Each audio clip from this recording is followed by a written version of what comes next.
Assalamualaikum warahmatullahi wabarakatuh. Perkenalkan, nama saya Aris Eskito. Pada kesempatan kali ini saya akan mempresentasikan hasil dari laporan studi lapangan saya pada sebuah usaha yang namanya MM Stationery. MM Stationery adalah sebuah perusahaan yang bergerak di sektor retail, atau lebih tepatnya sebuah usaha grosir alat-alat tulis kantor, yang mana alamatnya berada di Jalan Imogiri Timur, Kamanan, Balikpapan, Yogyakarta, atau lebih tepatnya di seberang jalan atau barat jalan Terminal Giwangan, tepat berada di pojok jalan Terminal Giwangan. MM Stationery beroperasi dari hari Senin sampai dengan hari Sabtu, buka dari pukul 8 pagi sampai dengan pukul 8 malam, yang mana terdiri dari 2 shift. Masing-masing shift ada 9 jam kerja. Shift pertama dari pukul 8 pagi sampai 5 sore, kemudian shift kedua dari pukul 11 siang sampai dengan 8 malam.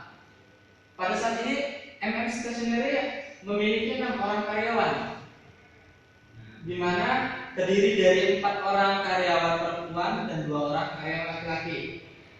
Tugas masing-masing karyawan yaitu membersihkan ruangan, menghitung stok barang atau stok opnam, memasang iklan via online, melayani permintaan barang, rekap uang penjualan, dan lain sebagainya. Nah, perlu diketahui juga dalam sistem pemasaran di MM Stationery menerapkan sistem member untuk customer tertentu saja, yang mana customer yang akan dijadikan member oleh MM Stationery adalah customer yang ditawarkan langsung oleh perusahaan untuk diajak bekerja sama, dengan keuntungan apabila customer ini akan bekerja sama dengan MM Stationery, maka customer memperoleh keuntungan potongan harga sekian persen, kemudian barang diantar tanpa dipungut biaya apapun. Nah, setiap harinya rata-rata keuntungan yang diperoleh oleh perusahaan sebesar 25% dari total penjualan keseluruhan. 25% ini diperoleh dari total penjualan ke customer member sebesar 20%, kemudian penjualan ke customer non-member sebesar 30%, kemudian didapat rata-rata sekitar 25% untuk jumlah penjualan setiap harinya. Setiap harinya MM Stationery memperoleh total penjualan sebesar 70%, maka jika diambil 25% untuk dijadikan keuntungan, maka setiap harinya MM Stationery memperoleh keuntungan sebesar 1,75 juta per hari, atau sekitar 52,5 juta rupiah per bulannya. Saya rasa keuntungan dengan nominal sekian terbilang cukup tinggi untuk sebuah perusahaan menengah ke bawah. Namun ironisnya ada satu problem yang menjadi masalah, yang menjadi keluhan karyawan yang ada di MM Stationery. Nah, problem ini fokusnya adalah ke masalah gaji yang mereka peroleh. Berdasarkan hasil wawancara saya kepada seorang mantan karyawan di sana, yang kebetulan juga beliau adalah teman saya, namanya Nur Triani. Berdasarkan hasil wawancara dengan beliau mengatakan bahwa gaji yang mereka peroleh ini sangat minim. Bahkan antara beban kerja mereka dengan gaji yang mereka peroleh ini sangat-sangat tidak sebanding. Nah, di sini saya proyeksikan untuk karyawan training digaji Rp2.000 per jamnya. Dalam satu hari ada 9 jam kerja, maka untuk karyawan training memperoleh Rp18.000 per hari, atau sekitar tidak lebih dari Rp500 per bulan. Nah, sedangkan untuk karyawan tetap memperoleh gaji Rp3.000 per jam, kemudian satu hari mereka memperoleh Rp27, maka dalam 1 bulan karyawan tetapnya memperoleh tidak lebih dari Rp700.000. Nah, saya rasa dengan gaji segitu ya sangat di bawah dari standar upah minimum kerja yang ada di Kota Yogyakarta ya. Apalagi di sana mereka tidak memperoleh fasilitas-fasilitas lain seperti bonus, tunjangan hari raya, kemudian tidak juga memperoleh asuransi seperti asuransi kecelakaan, asuransi jiwa dan lain sebagainya.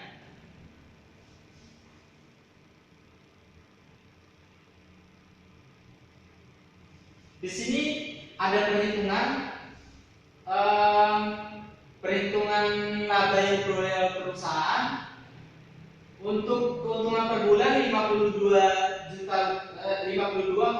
juta rupiah dikurangi dengan biaya-biaya gaji pegawai, listrik, internet, maka didapat keuntungan bersih per bulan perusahaan sekitar Rp47.288.000. Nah, ini masuk ke kas pemilik usaha, pemilik perusahaan itu sendiri.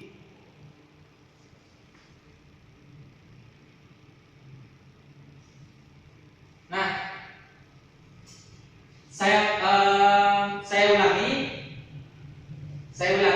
untuk yang menjadi fokus dari permasalahan yang ada di MM Stationery ini adalah gaji yang diperoleh oleh karyawannya sangat tidak sesuai dengan apa yang mereka kerjakan, bahkan sangat jauh di bawah upah minimum kerja Kota Yogyakarta, di mana mereka juga tidak memperoleh bonus, tunjangan hari raya, kemudian asuransi, baik itu asuransi kecelakaan maupun asuransi kesehatan.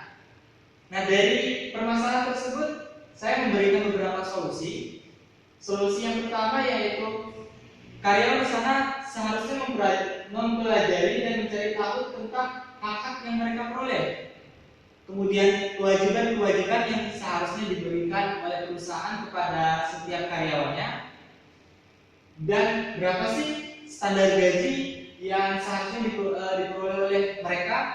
Nah, jika sudah mereka cari tahu, jika sudah mereka pelajari, barulah mereka harus memberanikan diri untuk bernegosiasi dengan pemilik perusahaan, berdiskusi dengan pemilik perusahaan tentang hak-hak dan kewajiban-kewajiban tersebut demi kesepakatan yang menguntungkan perusahaan dan menguntungkan karyawan-karyawannya juga.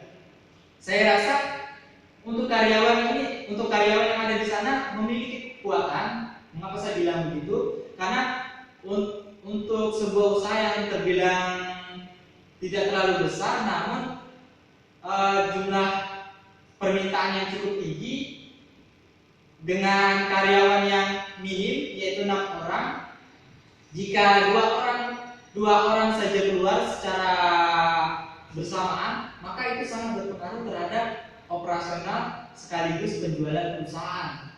Nah, saya rasa itu bisa dijadikan alasan, bisa dijadikan kekuatan mereka dalam bernegosiasi dengan pemilik perusahaan. Ya.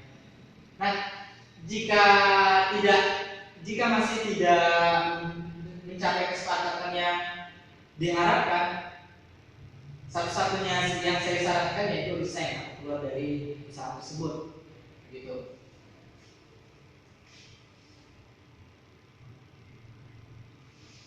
Oke, saya rasa sekian presentasi dari hasil observasi lapangan saya. Untuk kurang dan lebihnya saya mohon maaf. Saya akhiri. Wassalamualaikum warahmatullahi wabarakatuh.